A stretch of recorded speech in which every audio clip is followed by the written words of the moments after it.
मेरा देवर रोज मेरे कमरे में आता और मेरी आंखों पर पट्टी बांध कर कहता, भाभी मैं आपको एक चीज़ पकड़ाऊँगा। उनसे छुप कर आपको बताना है कि वह चीज़ क्या है। अगर आपने सही जवाब दिया और आप जीत गई तो फिर मैं आपको 500 रुपये दूँगा। मैं मान गई। मैंने जब उस चीज़ को हाथ लगाया तो वह लंबी और नरम सी थी। मैं घबराई और पट्टी हटाकर देखा तो मेरी चीख निकल गई, क्योंकि देवर ने तो मेरे हाथ में मेरा नाम दिव्या है। मेरी उम्र जब 17 साल की थी तो मेरे साथ एक बहुत ही अजीब सी घटना घटी। एक रात को मैं आराम से अपने बिस्तर पर लेटकर सो रही थी कि तभी मेरे पापा के चिल्लाने की आवाज़ आई।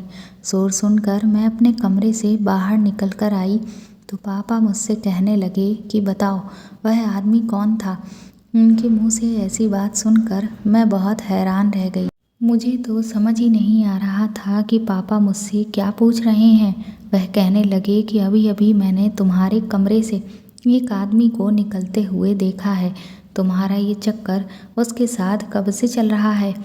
मैंने पापा से कहा कि आपको कोई गलतफहमी हुई है, क्योंकि ऐसा कुछ भी नहीं था। मैं तो चुपचाप आराम से अपने बिस्तर पर सो रही थी। मुझे तो ऐसा कुछ भी नहीं पता चला, पर पापा अपने आगे मेरी कोई बात सुनने को तैयार ही नहीं थे।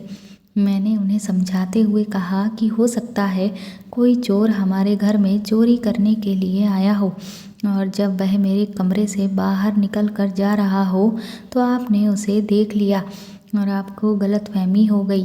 पापा कहने लगे कि वह मुझे देखते ही भागने लगा।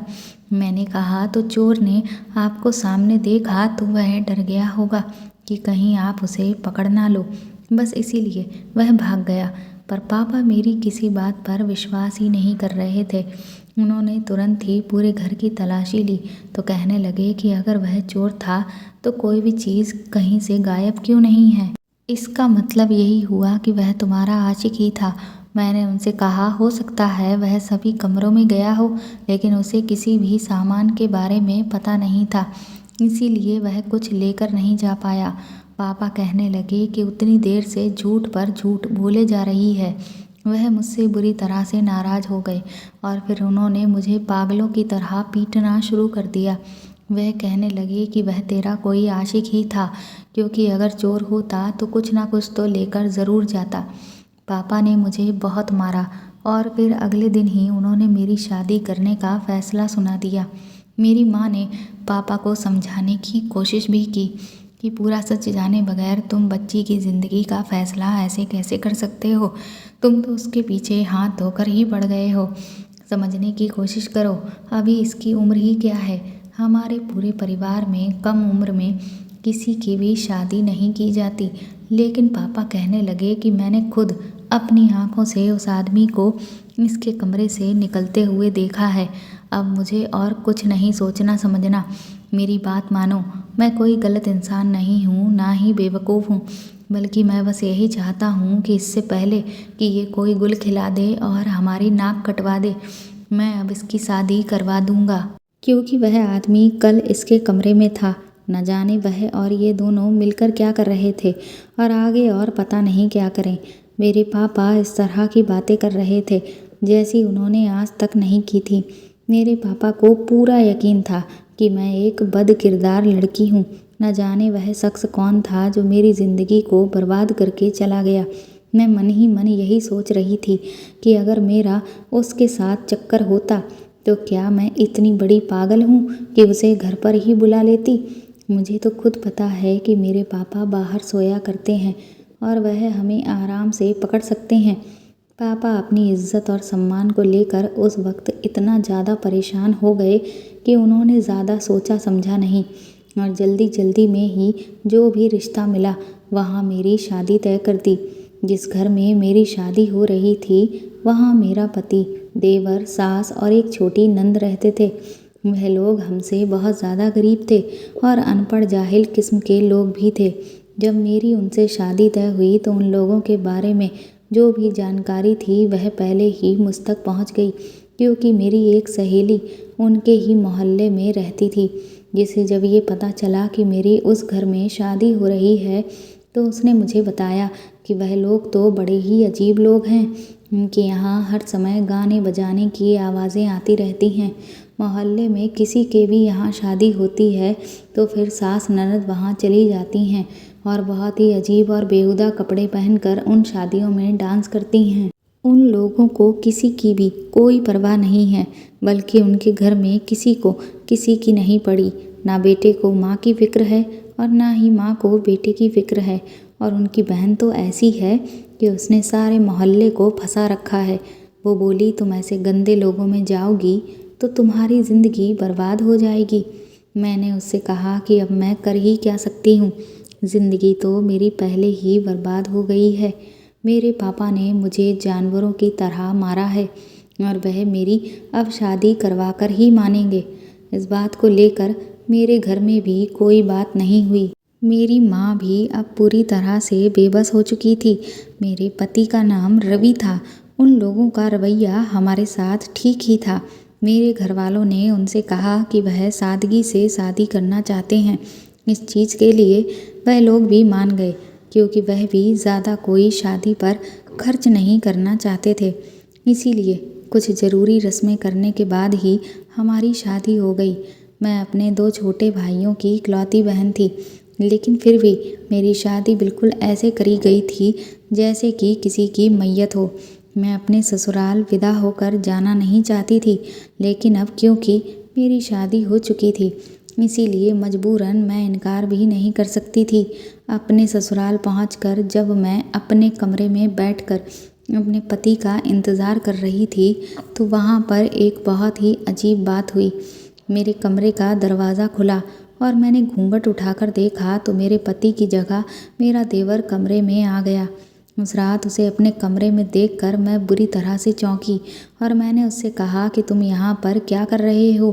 तो वह मुझसे कहने लगा, भाभी आप फिक्र ना करें, आपकी शादी मेरे भाई से हुई है, लेकिन मैं तो बस इस कमरे में सोने के लिए आया हूँ। उसके मुंह से ऐसी बात सुनकर मैं बहुत हैरान रह गई।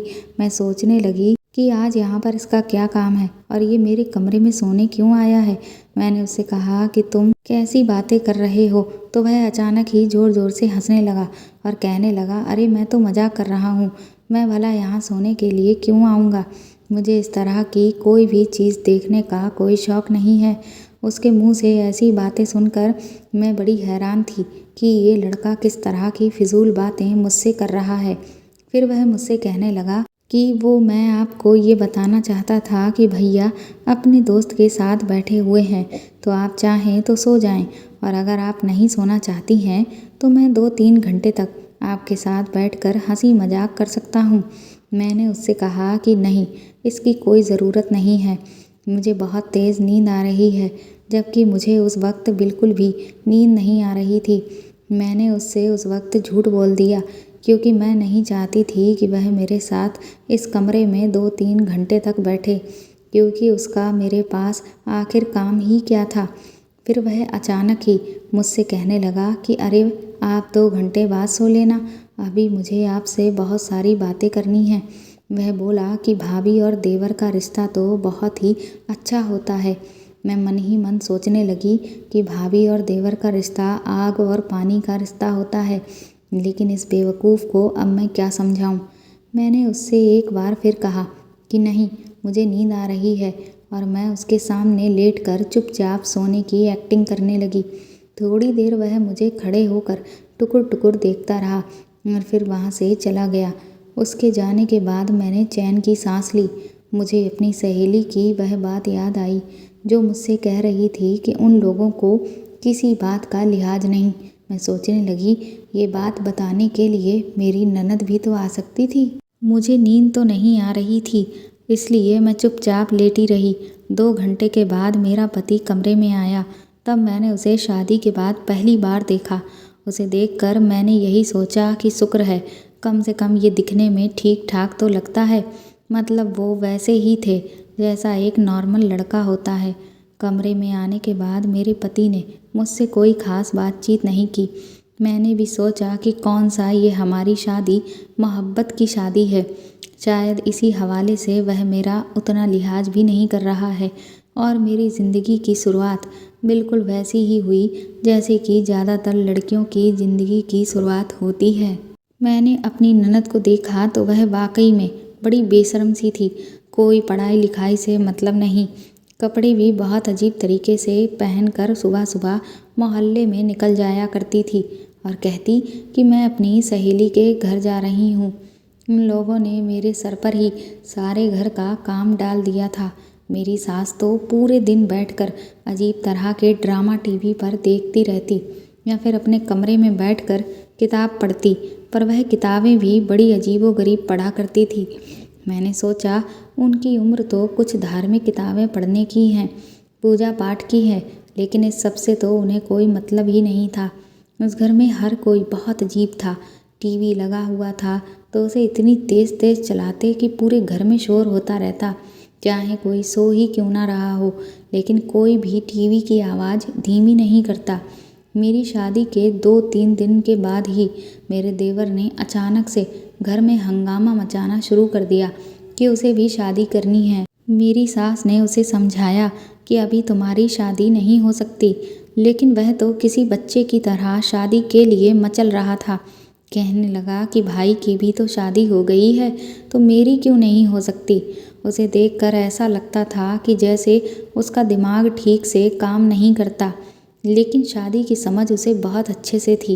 एक बार तो मैंने उसे अपना पैंट उतारे खड़े देखा, वह ना जाने क्या कर रहा था, पर मैंने जब उसे इस तरह से देखा तो तुरंत ही भागकर वहाँ से चली आई, क्योंकि मैं नहीं चाहती थी कि वह मुझे देख ले कि मैं उसे देख रही हूँ, क्योंकि पता नहीं वह मेरे साथ क्या करता।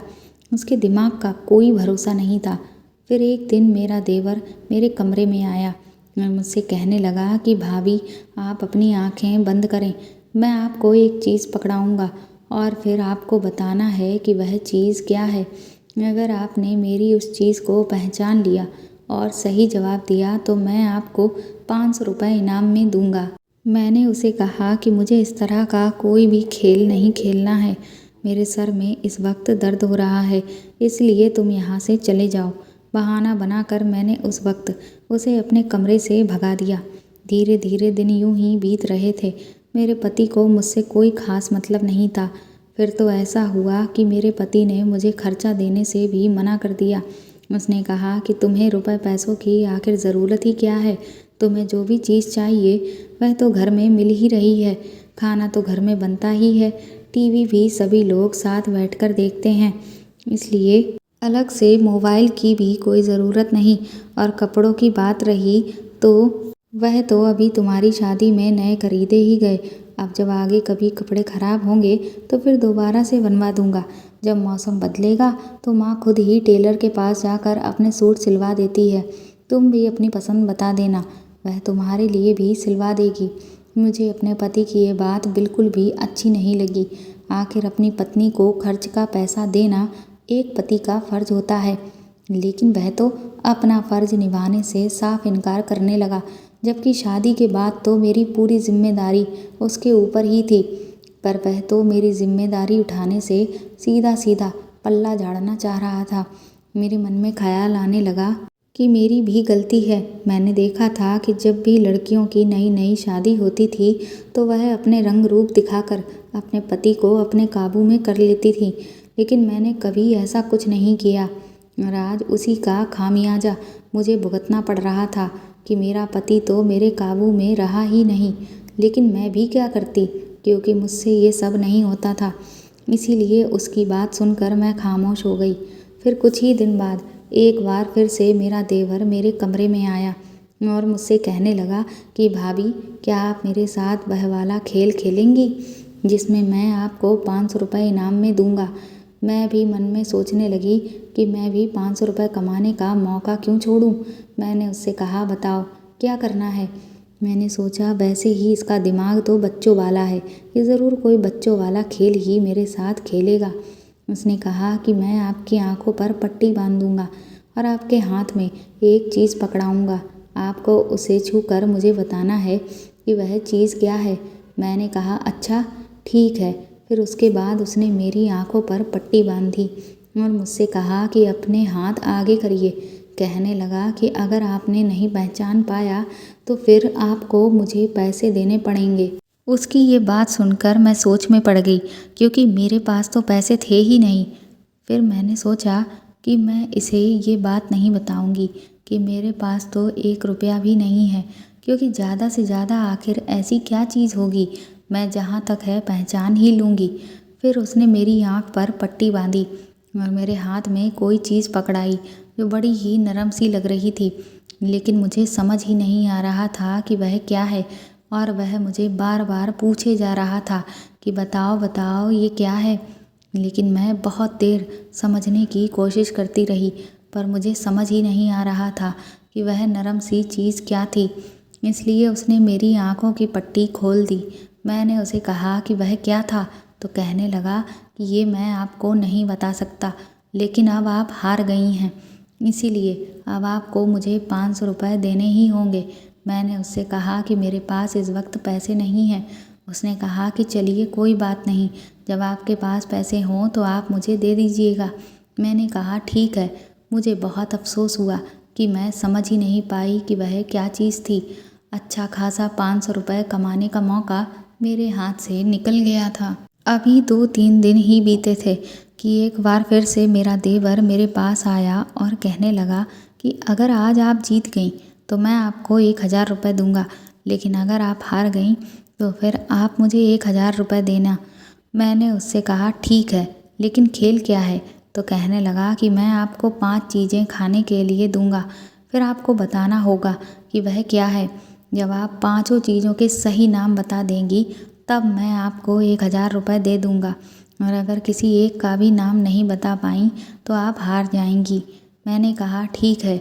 उसके बाद एक एक करके वह मेरे मुंह में कोई ना कोई चीज़ खिलाता रहा और मैं उसके नाम बताती गई, लेकिन आखिरी चीज़ जो उसने मेरे मुंह में डाली उसका मुझे कोई ख़ास स्वाद ही नहीं लगा। वह थोड़ी नरम सी थी और लंबी सी थी। जब मैं उसका नाम नहीं बता पा रही थी तो वह बड़ा ही खुश होता और बार बार कहता कि एक बार और आपके मुंह में डालूं, फिर आप बताइएगा कि वह क्या है। पर मुझे समझ ही नहीं आ रहा था कि वह ऐसी कौन सी खाने वाली चीज़ है जिसका कोई ख़ास स्वाद ही नहीं आ रहा और इतनी नरम सी है। इतनी कोशिश करने के बाद भी मैं उस दिन भी हार गई। वह मुझसे फिर से पैसे मांगने लगा। मैंने कहा कि मैं तुम्हें पैसे बाद में दे दूंगी, अभी मेरे पास पैसे हैं नहीं। वह मुझसे बोला क्यों भैया आपको पैसे नहीं देते? मैंने उसकी बात का कोई जवाब नहीं दिया। फिर वह कहने लगा चलिए कोई बात नहीं, अब आपके पास मेरे 1000 रुपये हो गए। इतना कहकर वह वहाँ से चला गया। मैंने भी सोच लिया था कि अब मैं उसके साथ कोई खेल नहीं खेलूँगी। अगर कभी मेरे पास पैसे हुए तो उसे दे दूँगी, मगर फ़िलहाल तो मेरे पास 1 रुपया भी नहीं था। लेकिन मुझे खुद पर बहुत गुस्सा आ रहा था कि मैंने 2 दफ़ा कोशिश की, लेकिन इसके बावजूद भी मैं उससे एक बार भी नहीं जीत सकी। अगर जीत जाती तो आज मेरे पास 1000 रुपये होते, उससे मैं अपने लिए कोई भी चीज़ ले सकती थी। अगर मैं अपने घर जाती तो हमेशा की तरह मुझे खाली हाथ ना जाना पड़ता, क्योंकि मैं जब भी अपने घर जाती तो मुझे बहुत बुरा लगता था। मैं चाहती थी कि मैं अपने घर जाऊं तो कोई चीज़ खरीद कर लेकर जाऊं, क्योंकि मेरे दोनों भाई अभी काफ़ी छोटे थे और वह स्कूल में पढ़ते थे। वह जब भी देखते होंगे कि उनकी दीदी घर आई है तो मन में सोचते तो होंगे ही कि शायद मेरी दीदी मेरे लिए कोई चीज़ लाई होगी, लेकिन मेरे पास तो पैसे ही नहीं होते थे जो मैं अपने भाइयों के लिए कुछ लेकर जाती। पापा तो मेरी तरफ देखते भी नहीं थे। मेरी उदासी देखकर माँ मुझसे कहती कि मुझे तुझ पर पूरा भरोसा है, लेकिन ये आदमी ऐसे ही होते हैं, इसलिए तुम भी कभी किसी आदमी का भरोसा ना करना, क्योंकि ये आदमी हम औरतों का भी भरोसा नहीं करते। मैंने कहा कि क्या अपने पति पर भी नहीं? तो माँ कहने लगी हाँ, पति पर भी नहीं, क्योंकि वह भी तो एक आदमी ही है। औरत अगर आदमी की मोहब्बत पर भरोसा करती है तो वह पागल होती है, और अगर वह उसकी मोहब्बत पर इतराती है तो बहुत बड़ी बेवकूफ़ और गुरूर करती है, तो वह बर्बादी की तरफ जा रही होती है। मैं जब अपने मायके से लौट कर आई तो मैंने देखा कि मेरी ननद कुछ अजीब सा खाने के लिए पका रही थी। मैं सोचने लगी कि इसे तो खाना पकाने की आदत नहीं है, ये तो अक्सर बाज़ार से ही खाना मंगवाया करती थी, खुद तो पकाकर ये कभी नहीं खाती। फिर आज ये खुद से खाना कैसे बना रही है? दाल रोटी तो इसको पसंद ही नहीं थी। कभी कभी तो मैंने देखा था कि घर के बाहर कोई ढेर सारा खाना रख कर चला जाता था और मेरी ननद चुपचाप जाकर वहाँ से उठा लेती थी। मैं अच्छी तरह से समझ चुकी थी कि वह खाना होटल का होता था। इतनी तो बेवकूफ़ मैं नहीं थी। मैं समझ चुकी थी कि मेरी ननद ने कुछ ऐसे लोगों से दोस्ती कर रखी है जिनसे वह खाने पीने की चीज़ें मंगवाती है। अभी मैं खड़े होकर यही सब सोच रही थी कि तभी मेरा देवर वहाँ आ गया। तो मैंने उसकी बहन के सामने ही उससे कहा कि जो गेम तुमने मेरे साथ खेली थी वह अपनी बहन के साथ खेलो और उसके साथ भी शर्त लगाओ। हो सकता है कि तुम्हारी बहन पहचान ले। मेरी ननद हम दोनों की बात सुनकर पूछने लगी, कौन सी गेम और कौन सी शर्त की बात कर रही हो आप भाभी? मैं भी खेलूँगी। मैंने उसे कहा कि अगर तुम इस गेम में जीत गई तो तुम्हें 500 रुपये मिलेंगे। उसने मेरी बात सुनकर खुश होते हुए कहा, अरे वाह, फिर तो मैं ज़रूर खेलूँगी। लेकिन मेरा देवर कहने लगा कि नहीं, मैं इसके साथ ये खेल नहीं खेल सकता हूँ। मैंने कहा, क्यों? उसके साथ क्यों नहीं खेल सकते? क्यों नहीं उसके साथ शर्त लगा सकते? सिर्फ मेरे साथ ही लगा सकते हो? वह तो तुम्हारी बहन है। तो देवर गुस्से में कहने लगा, अब भाभी मैं आपके साथ भी नहीं खेलूँगा और अब आप इस गेम के बारे में किसी को भी मत बताइएगा। इतना कहकर वह वहाँ से चला गया। मेरी ननद मुझसे पूछने लगी कि आखिर ये गेम का पूरा मामला क्या है। तो मैंने उसको सब कुछ बता दिया। मेरी बात सुनकर वह मुझसे बोली, भाभी मैं आपको एक बात पहले ही बता देती हूँ, ये जो मेरा भाई है ये बचपन में एक गड्ढे में गिर गया था और उसके सर में उस वक्त चोट लग गई थी। तब से ये पागल है। इसीलिए आप इसकी किसी भी बात में मत आइएगा और इसकी किसी भी बात को दिल पर भी मत लीजिएगा। ये हमेशा उल्टी सीधी हरकतें करता रहता है और इसकी इस हरकत के बारे में भैया को मत बताइएगा, नहीं तो वह इसे पागलों की तरह मारेंगे। वह पहले भी उसको ऐसे ही मारते थे जब भी ये कोई इस तरह से हरकत करता था। मैंने सोचा मेरी ननद मुझसे मजाक कर रही है कि उसका भाई गड्ढे में गिर गया था, क्योंकि भाई बहनों में तो इस तरह की टांग खींचने वाले मजाक चलते रहते हैं। मैं भी कभी मजाक में अपने भाइयों को कहती थी कि तुम्हें तो हम लोग कूड़ेदान से उठाकर लाए थे, तुम मेरे सगे भाई नहीं हो। यही सोचकर मैंने उसकी बातों पर ध्यान नहीं दिया। लेकिन एक दिन मुझे बहुत ज़्यादा पैसों की ज़रूरत पड़ी तो मैंने अपने देवर से खुद ही कहा कि मुझे तुम्हारे साथ फिर से शर्त लगानी है। वो मुझसे कहने लगा, ठीक है, लेकिन इस दफ़ा अगर आप जीती तो मैं आपको 1500 रुपये दूँगा। उसकी बात सुनकर मैं बहुत खुश हो गई और मैंने सोच लिया कि इस बार तो मैं जीत कर ही रहूँगी।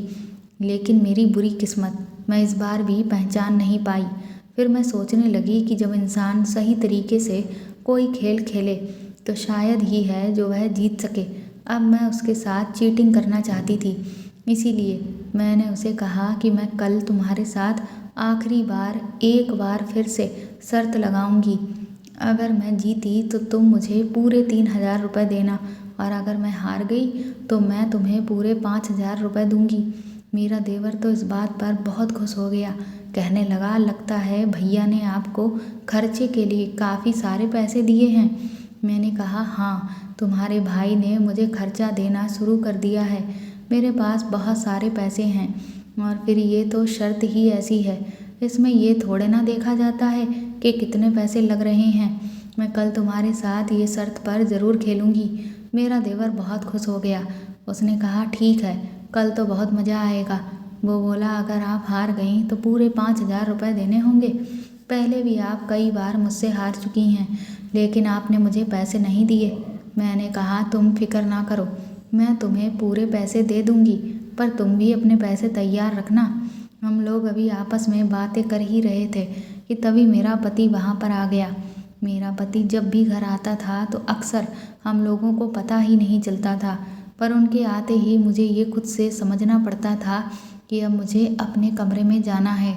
इसीलिए मैं चुपचाप उन्हें देखते ही कमरे में पहुंच जाती थी और मेरा पति अपने ज़रूरी काम मुझे बताने लगता था कि मेरे लिए चाय बना लाओ, मेरे कपड़े निकाल दो, वगैरह वगैरह।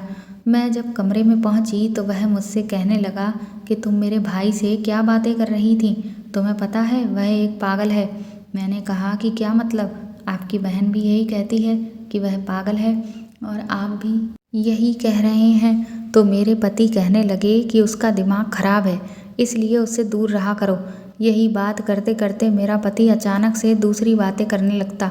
मैं दिल ही दिल में सोचने लगी कि फिजूल की बातें करना तो तुम्हारे खानदान की बीमारी है, क्योंकि मेरी सास भी मुझसे ऐसे सवाल करती थी जो एक सास कभी अपनी बहू से नहीं करती। और अपनी बहन के बारे में तो इनको पता ही नहीं था कि उसने सारे मोहल्ले से अपने ताल्लुक़ रख रखे थे, और इनके खुद के बारे में भी मैं क्या कहूँ, न जाने शादी से पहले क्या करते हो। मैंने अपने पति से कहा ठीक है, मैं उससे दूर ही रहूँगी, और उनको शर्त वाली बात नहीं बताई। लेकिन मुझे पैसों की सख्त ज़रूरत थी, क्योंकि मेरे छोटे भाई की सालगिरह आ रही थी। हम लोग हर साल अपने भाइयों की सालगिरह धूमधाम से मनाते थे, और मैंने इस बार उसे वादा किया था कि मैं उसके लिए एक वीडियो गेम लेकर आऊँगी जो पूरे 3000 रुपये की थी। बस इसीलिए मुझे पैसों की बहुत ज़रूरत थी। पहले मैंने वह पैसे पति से भी मांगे थे, लेकिन उसने तो मुझे साफ इनकार कर दिया। कहने लगा कि सालगिरह ही तो है। मेरा दिल तो किया कि मैं उसे अभी जवाब दूं, लेकिन फिर मैंने उससे कुछ भी नहीं कहा। मैं खामोश रह गई। मैंने उस चीज़ को आज तक कभी नहीं देखा था जो मेरा देवर मुझे पकड़ाता था, लेकिन मुझे उस चीज़ को महसूस करके उसके एहसास के बारे में मैं सोच रही थी कि वह बहुत नरम सी थी और उसके ऊपर बाल भी थे। लेकिन ऐसी क्या चीज़ हो सकती थी? एक तो जब मैं आंखें खोलती तो वह अपनी उस चीज़ को गायब कर देता था। इसीलिए इस बार मैंने एक ट्रिक अपनाई। इस दफ़ा मैं अपना कपड़ा ले गई। इसीलिए जब मेरे देवर ने कहा कि आपको पट्टी बांधनी है, तो मैंने कहा कि दुपट्टे से मेरे आँख पर पट्टी बांध दो। मेरी बात वह मान गया। उसने मेरी आँखों पर वह दुपट्टा बांध दिया। वो बहुत ज़्यादा बारीक कपड़े का था, जिससे मुझे सब कुछ साफ साफ नज़र आ रहा था। फिर उसने मुझे वह चीज़ पकड़ा दी, और जैसे ही मैंने वह चीज़ पकड़ी, मैं बुरी तरह से चिल्लाई, और मैंने फ़ौरन ही अपना हाथ पीछे कर लिया। मैंने अपनी आँखों से पट्टी हटाई और कहा कि तुम्हें शर्म नहीं आती मेरे साथ ऐसा करते हुए? वह मुझसे कहने लगा कि मैं इसे पकड़ कर लाया था, ये मेरा दोस्त है, मैंने इसका नाम भी रखा है। मैं हैरान रह गई। मैं सोचने लगी ये तो सच में पागल है। मेरी चीख सुनकर मेरे पति भी वहाँ पर आ गए। मेरी सास और मेरी ननद ने भी ये मंजर अपनी आंखों से देख लिया। मेरी सास ने देवर को थप्पड़ मारा और कहा कि जाओ, इस पिल्ले को जहाँ से उठाकर लाए हो वहीं पर छोड़ कर आओ, ये तुम्हें कहीं काट ना ले। अगर उसने काट लिया तो तुम मर जाओगे, इसे यहाँ से बाहर फेंको। उसके बाद मैंने उन लोगों को सारी बात बताई तो वह मुझसे कहने लगे कि हम तो तुम्हें पहले ही कह रहे थे कि ये पागल है। तुम्हें क्या लगा कि हम क्या कोई मजाक कर रहे हैं? मैंने कहा हाँ, ये तो सच में पागल है। मैं तो हैरान रह गई कि इस तरह की हरकत कोई पागल ही कर सकता था। फिर मुझे मेरे पति ने पूरी बात बताई। उसने कहा कि एक बार इसको बहुत बुरी तरह से बुखार आया था, जो इसके दिमाग पर असर कर गया। उसके बाद से ये इस तरह की अजीबोगरीब हरकतें करने लगा। कभी कभी ये बहुत ही गंदी बातें करने लग जाता है, इसीलिए हम लोग भी इससे ज़्यादा बातें नहीं करते। हमने उसे उसके हाल पर ही छोड़ दिया है। वह ना तो पढ़ाई लिखाई करता है और ना ही कोई काम। उसका व्यवहार भी अचानक से बदल जाता है। ये जानवरों के साथ तो कुछ ज़्यादा ही प्यार से रहता है, इसीलिए कभी भी कोई भी जानवर उठा कर ले आता है। कभी किसी जानवर का बच्चा ले आता है तो कभी कुत्ते के बच्चे को उठा कर ले आता है। मैंने अपना सर पकड़ लिया। अब मैं सोचने लगी कि ना जाने उसने उस दिन मेरे मुंह में क्या डाला होगा। जब मैं कमरे में आई तो मैंने अपने पति को बताया कि दरअसल मुझे पैसों की सख्त ज़रूरत थी। तो वह मुझसे कहने लगे कि तुम्हें क्या मैंने खर्चा देने से मना किया था? मैंने ये तो नहीं कहा था कि अगर तुम्हें इतनी ज़्यादा ज़रूरत होगी तो तुम मुझसे कहोगी ही नहीं। तुम मेरी बीवी हो, अगर तुम मुझसे पैसे नहीं मांगोगी तो फिर किससे मांगोगी? मैंने अपने पति से माफ़ी मांगी और फिर मैंने उसे अपनी सख्त ज़रूरत के बारे में बताया। तो फिर उसने मुझे अपने भाई के लिए वह वीडियो गेम खरीदने के पैसे दे दिए। उस दिन के बाद से मैं अपने देवर से दूर रहने लगी थी, पर अब मुझे धीरे धीरे ये समझ आने लगा था कि मेरे ससुराल वाले इतने भी बुरे नहीं हैं जितना कि मैंने आज तक उन्हें समझा था। दरअसल अगर किसी को लेकर कोई आपसे पहले ही कुछ कह देता है तो हमारी विचारधारा सामने वाले को लेकर वैसी ही बन जाती है। मेरे साथ भी ठीक वैसा ही हुआ था। मेरी सहेली ने मुझसे जो भी कहा उसका मेरे दिमाग पर असर था और इसीलिए मैं अपनी सास और ननद और पति को लेकर भी उसी तरह का नज़रिया रख रही थी। मैंने अपने पति से अब बात करना शुरू कर दिया था। मैंने उनसे कहा कि सब लोग घर में अव्यवस्थित तरीके से क्यों रहते हैं, तो वह कहने लगे कि दरअसल हम लोग शुरुआत से ही हमेशा गरीब रहे हैं, जिस वजह से कोई खास पढ़ लिख नहीं पाए जो हम तौर तरीके सीखते। मैंने उनसे कहा कि अगर आप मेरा साथ दें तो हम अपने घर की स्थिति बदल सकते हैं। अब मेरा पति मेरा हर काम में साथ देने लगा था। उनसे पैसे लेकर मैं बाज़ार से कुछ सामान लेकर आई और फिर मैंने अपनी सास और नंद से कहा कि हम तीनों लोग मिलकर घर से अचार और पापड़ का बिजनेस शुरू करते हैं। मेरी इस बात से वह दोनों भी राजी हो गईं और कुछ ही महीनों में हमारा अचार और पापड़ का बिजनेस बहुत अच्छे से चल पड़ा। हम तीनों घर में अचार पापड़ बनाकर तैयार करते और मेरा पति बाज़ार जाकर उन्हें बेच आता, जिससे हमें बहुत अच्छी कमाई होने लगी थी। मैंने अपने ससुराल के घर के हालात बदलने शुरू कर दिए थे। हमने कई सारी नई नई चीज़ें खरीद ली थीं। धीरे धीरे हमारी इतनी कमाई होने लगी कि हमने बाज़ार में एक दुकान खरीद ली और फिर उसमें अपने हाथों से बनाया हुआ सामान रखकर बेचना शुरू कर दिया। फिर हमने अचार पापड़ बनाने वाली मशीन खरीद ली, जिससे हमारी मेहनत काफ़ी कम हो गई।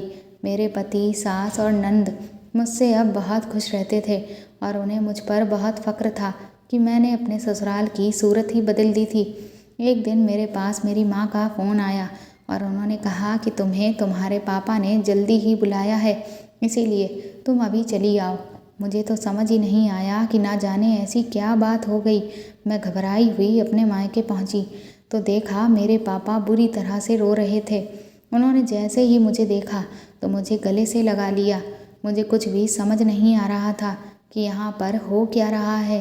तब मुझे माँ ने बताया कि दरअसल पापा जिस आदमी को लेकर तुम पर शक कर रहे थे और कह रहे थे कि वह तुम्हारा आशिक है, आज उन्हें पता चल गया कि वह तुम्हारा कोई आशिक नहीं बल्कि एक चोर था।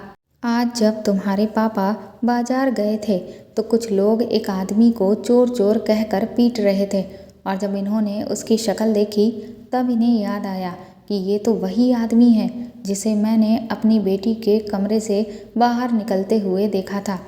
आसपास के लोगों से पूछने पर पता चला कि ये आदमी एक चोर है और कभी लोगों के घरों में तो कभी दुकानों में जाकर चोरी करता है।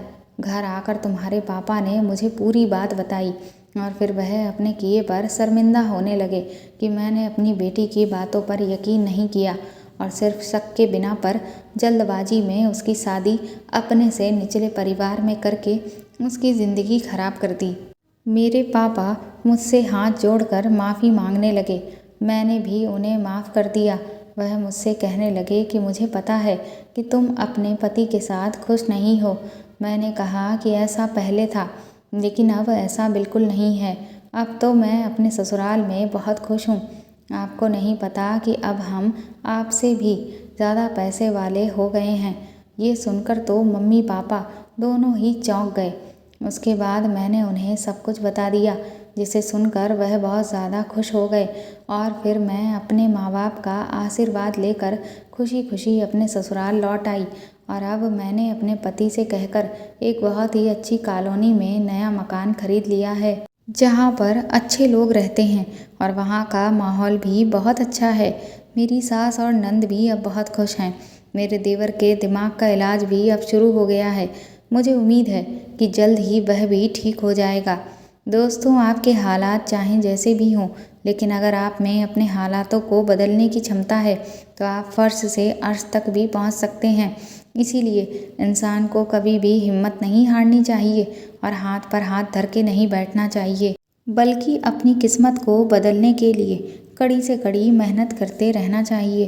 तो दोस्तों, आपको ये कहानी कैसी लगी मुझे कमेंट करके ज़रूर बताएं और प्लीज़ इस कहानी को ज़्यादा से ज़्यादा शेयर और लाइक करें। साथ ही अगर आप चाहें तो मुझे सुपर थैंक्स भी दे सकते हैं। अगर आप चैनल पर नए हैं तो सब्सक्राइब करके बेल आइकन ज़रूर दबा दें, ताकि आगे भी मैं आपको ऐसी ही अच्छी अच्छी कहानियाँ सुनाती रहूँ। Thank you.